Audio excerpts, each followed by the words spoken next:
Hi, welcome. In this video, let us see how to install Jenkins after downloading it. I'm Kumar and welcome to my channel on tech and tutorials. Jenkins is an automation server or tool which enables developers or software development teams to build the code, test it, whether it's unit test or integration test. It's an open source automation tool written in Java with a lot of plugins for continuous integration and continuous deployment purposes. So you go to jenkins.io in here in the browser, and in the home page you will see download button. Just click that button and scroll down and you will see Windows installer. This video is going to be mainly with Windows 10, so I would be basically downloading the WAR file, which is the easiest option for Jenkins to start up and run as soon as possible. This is actually Windows, the MSI version of Jenkins, which will include the services and all. If you want, you can use this, but for this video I am going to use the WAR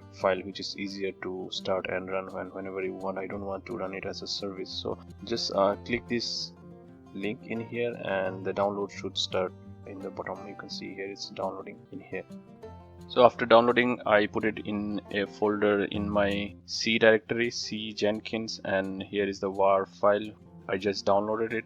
So in this folder I go to command prompt, just type command cmd here and you should get the command prompt for Windows, and just run here java -jar jenkins .war file and it should start up.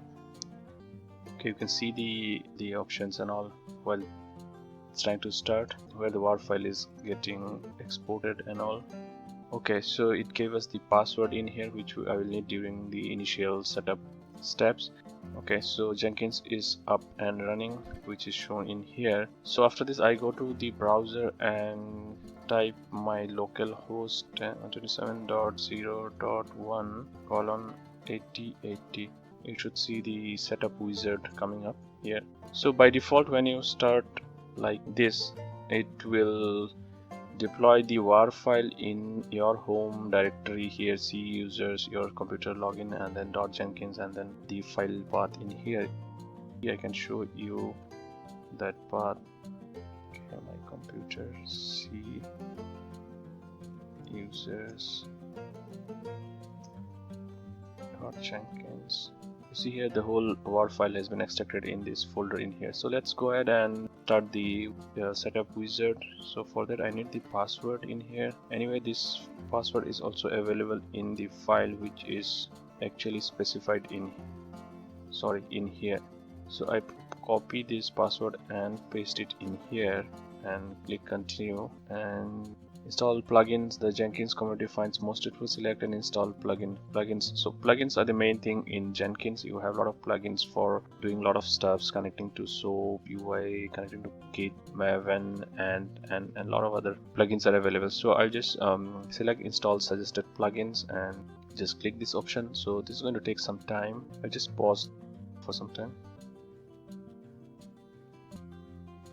So here we are almost done with the installation steps. First thing we should do is we have to create the first admin user. So just go ahead and type admin password, confirm password, just put an admin and then email at localhost.com and save and continue. And this shows my IP address and the port from where this should be accessible. You can change it here if you want, but I'll just keep it to default. Save and finish. So start using Jenkins. So that's all. This is almost all of the Jenkins installation. You can go ahead and start creating new jobs from here. Okay, so let me log in again. Okay, and if you want to install plugins, you can go ahead and do it in manage Jenkins. Here configure your whole system, manage plugins. You can add, remove plugins, whatever is you think is required. And system information, it shows me where my server executable is, and the system environment variables, it picks from the system and it shows me everything in here. That's all in the Jenkins installation part. Thanks a lot for watching, and please do leave a comment below about this video. Thank you.